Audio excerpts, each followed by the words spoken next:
Livro de Jeremias, capítulo de número 9, versículo de número 23 e 24. Diz assim: Assim diz o Senhor, não se glorie o sábio em sua sabedoria, nem em sua valentia se glorie o valente, nem o rico se glorie em sua riqueza. Mas glorie-se nisto o que tiver que se gloriar, em me entender,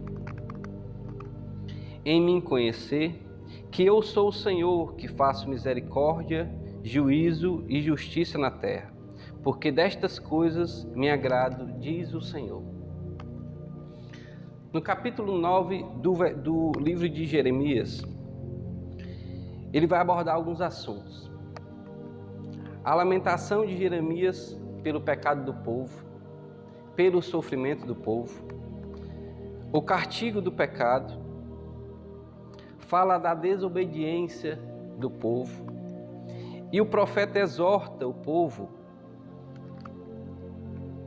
para se gloriar em conhecer o Senhor. E é nesses dois versículos do capítulo 9 que eu quero me ater com meus irmãos. O versículo de número 23, ele vai declarar o fato de que nada que o homem tenha, independentemente do seu suposto poder, valeria no momento de uma adversidade. Era isso que Jeremias estava falando para o povo. No momento de uma adversidade, no momento difícil que cada um de nós podemos passar, isso é no dias de hoje também, em qualquer momento de adversidade que eu ou você podemos vir passar, nada disso vai nos valer a pena. Se a gente se gloriar por ter sabedoria, por ser uma pessoa bem vista pela sociedade, por achar que o nosso dinheiro, a nossa riqueza, ou qualquer coisa semelhante a essa, pode nos fazer ou nos exaltar de uma forma de achar que no momento da adversidade isso vai nos ajudar, não vai. E no versículo de número 24, nos diz que aguentará a prova aqueles que se gloriem no Senhor, porque Deus nos chama para justamente se apoiar nele, se gloriar nele, porque ele diz no versículo 24, porque eu sou o Senhor que faço misericórdia, juízo e justiça na terra.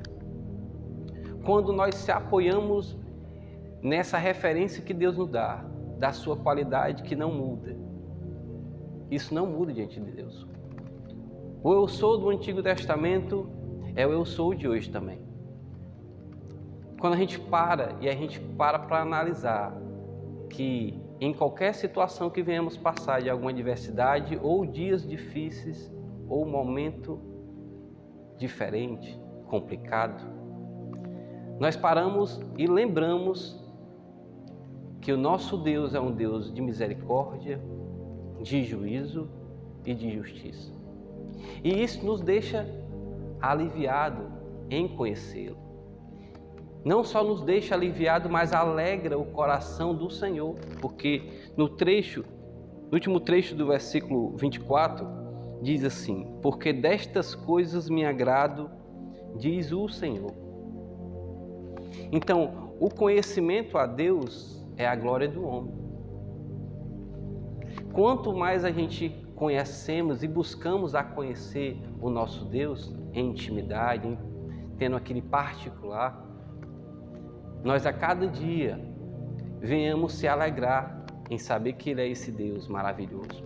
No livro de 2 Reis, capítulo de número 6, vai contar um pouco da história do profeta Eliseu, em que em algum momento estava tendo ali um conflito entre o povo de Israel e o povo da Síria. E toda vida que o povo da Síria ficava no canto querendo lutar ou guerrear contra o povo de Israel, o profeta Eliseu informava o rei de Israel para não passar em determinado local, nenhuma nem duas vezes. E assim acontecia. Vendo essa situação, o rei da Síria ficou inquieto e começou a questionar e chamar os seus para perguntar quem deles estava comunicando o rei de Israel a respeito do que estava acontecendo. E os seus alertaram a ele: não, mas é o profeta Eliseu que fala para o rei aonde o Senhor vai estar. E aí o rei da Síria mandou guerreiros, carros e cavalos para cercarem a cidade aonde estava o profeta Eliseu.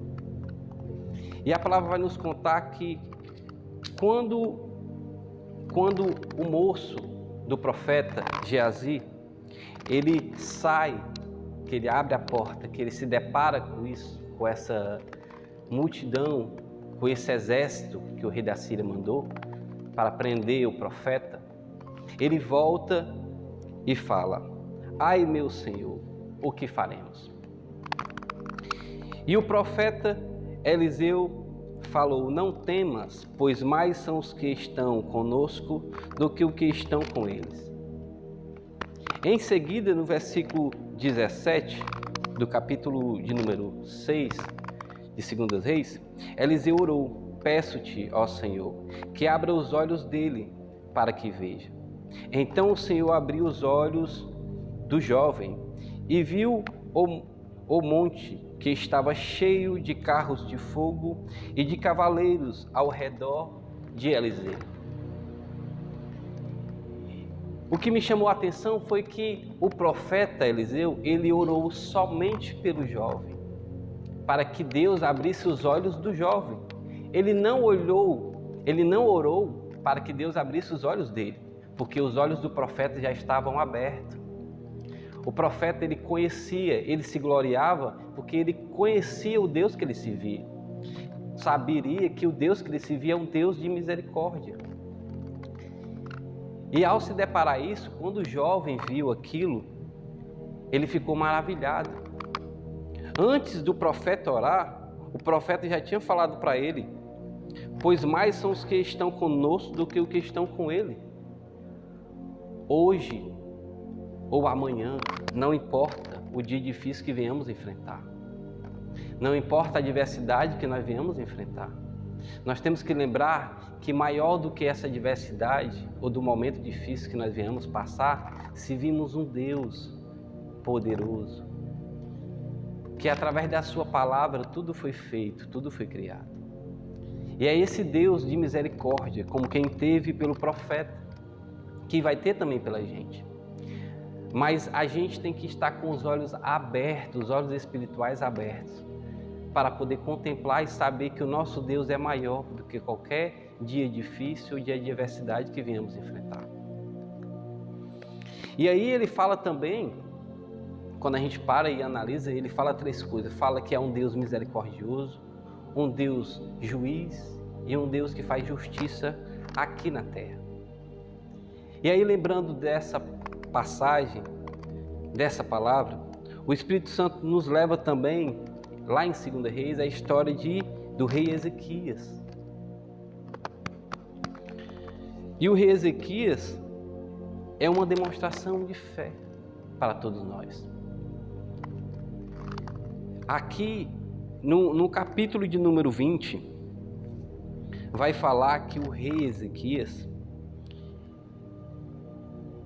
versículo 1 do capítulo 20 diz assim: naqueles dias caiu Ezequias doente para a morte.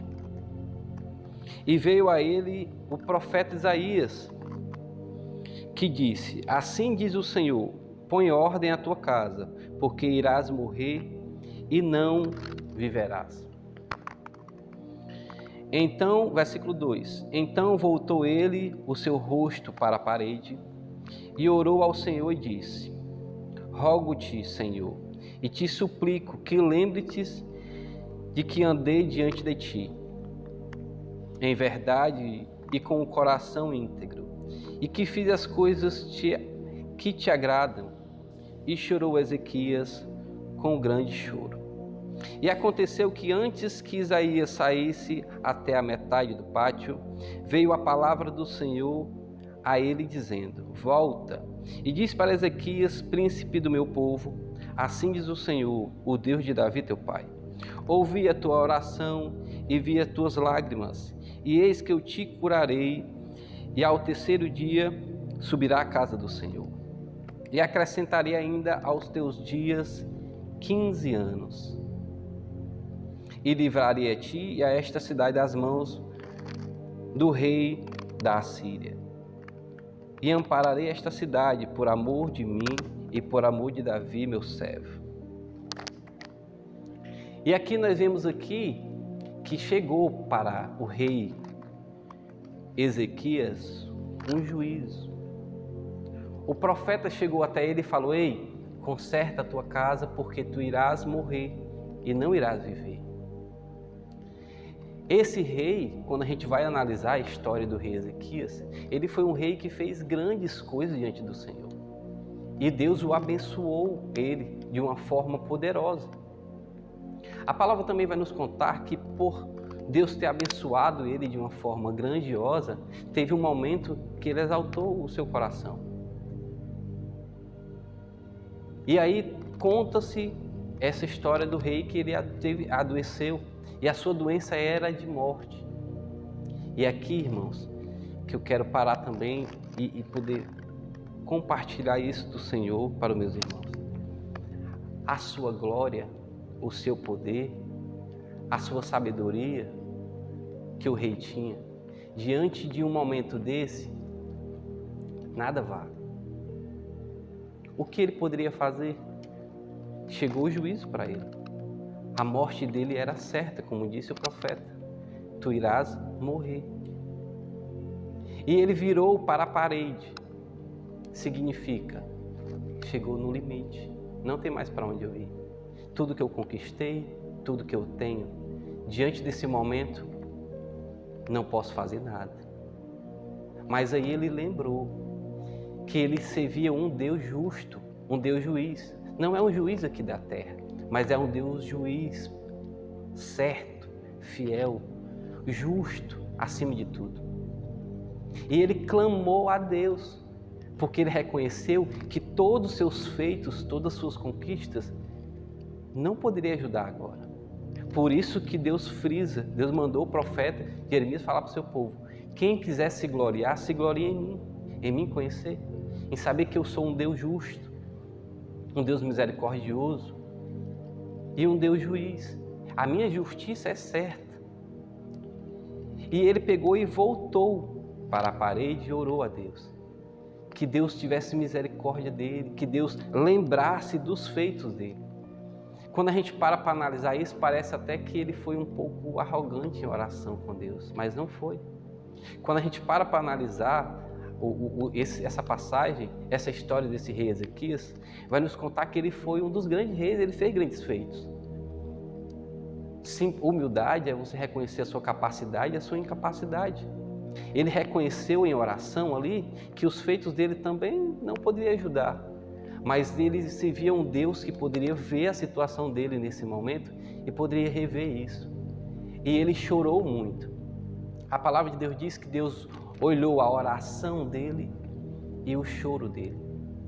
Quando nós se depararmos com qualquer dia difícil, irmão, qualquer adversidade, que por mais que a gente tenha status, grandes seguidores nas redes sociais, grandes famílias próximo da gente, ou um grande emprego, ou muito dinheiro no bolso, né? Diante de um momento desse, nada disso vale. Nada disso vai mudar essa sentença. Mas quando a gente se volta para Deus, sabemos que Ele pode mudar isso. Ele pode mudar essa situação. Se o meu povo, como diz a palavra, que se chama pelo meu nome, se humilhar, foi assim que o rei fez. Ele se humilhou para Deus.